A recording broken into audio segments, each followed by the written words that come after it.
Starting a family means many things: a withering bank balance, sleepless nights, an unpleasantly close relationship with poo.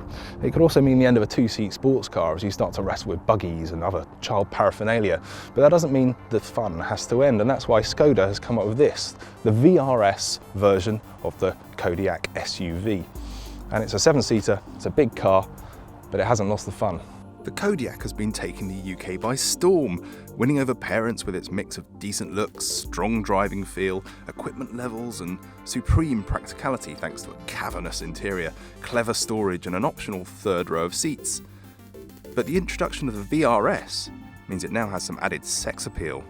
Skoda took the top of the range Kodiaq Sportline 4x4 and added unique 20-inch extreme alloy wheels, adaptive dampers and dynamic chassis control as standard. You also get full LED headlights and taillights, and gloss black trim elements. While inside there's virtual cockpit, a fully digital instrument panel, as well as a huge 9.2-inch touchscreen and figure-hugging leather and Alcantara sports seats. And Skoda is so confident that its sporty updates will keep the petrol heads happy that we've come to Silverstone to try it out on a racetrack. Well, we had to really, didn't we?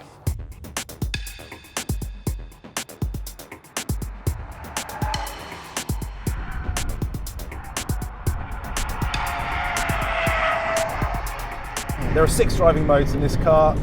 We're in sport mode at the moment, obviously. We've turned off traction control, and that should allow, according to the press release, a bit of drifting. But I'll tell you what, this car is holding it together. The stability control is in there. This is a family car with 7 seats. So families want to know that it is able to stay stable. And I tell you what, around this track, it's hard to get it wrong, but it's still quite good fun. It's slipping around at the front.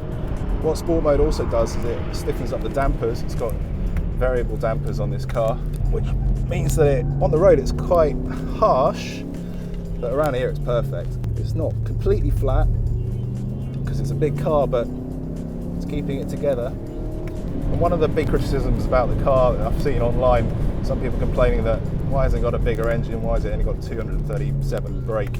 I tell you what, because it's a diesel, you've got plenty of torque here. It's fast, and I'm exploding from one corner to another. And I'm an idiot, but that is extraordinary. Loving that. That's great fun.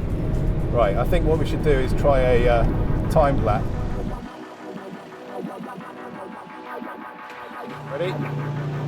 3, 2, 1, go!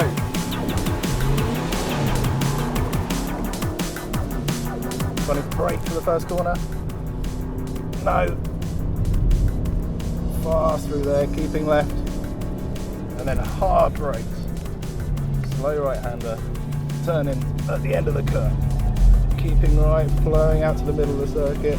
Turn in. And floor it out of there. Oh, power, power, power. Come on.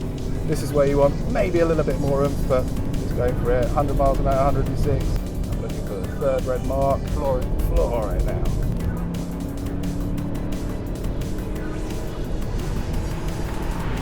What was that?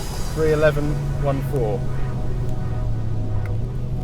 I have no idea what that means. Completely meaningless. And I haven't got another car here to test it against, but I think I've got quite a good idea.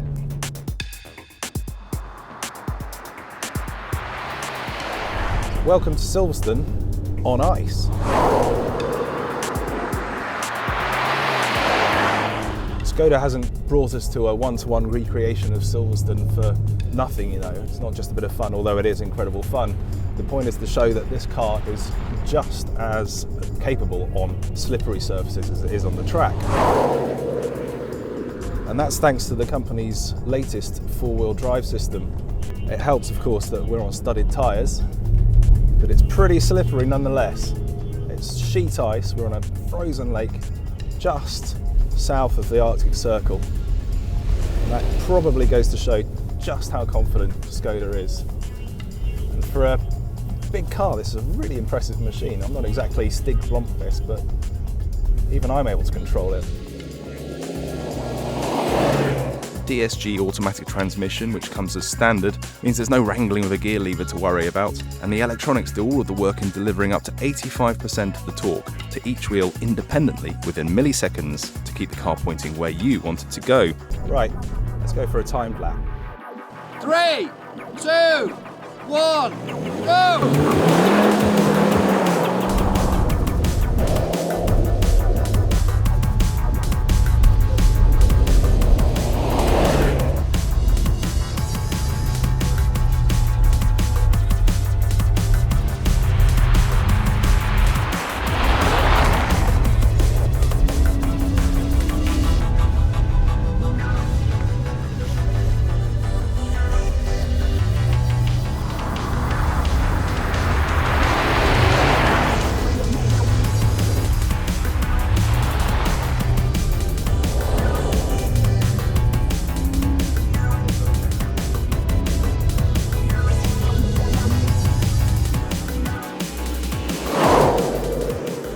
And my time around the Silverstone ice track, 4 minutes, 17 seconds, over 1 minute slower than on tarmac.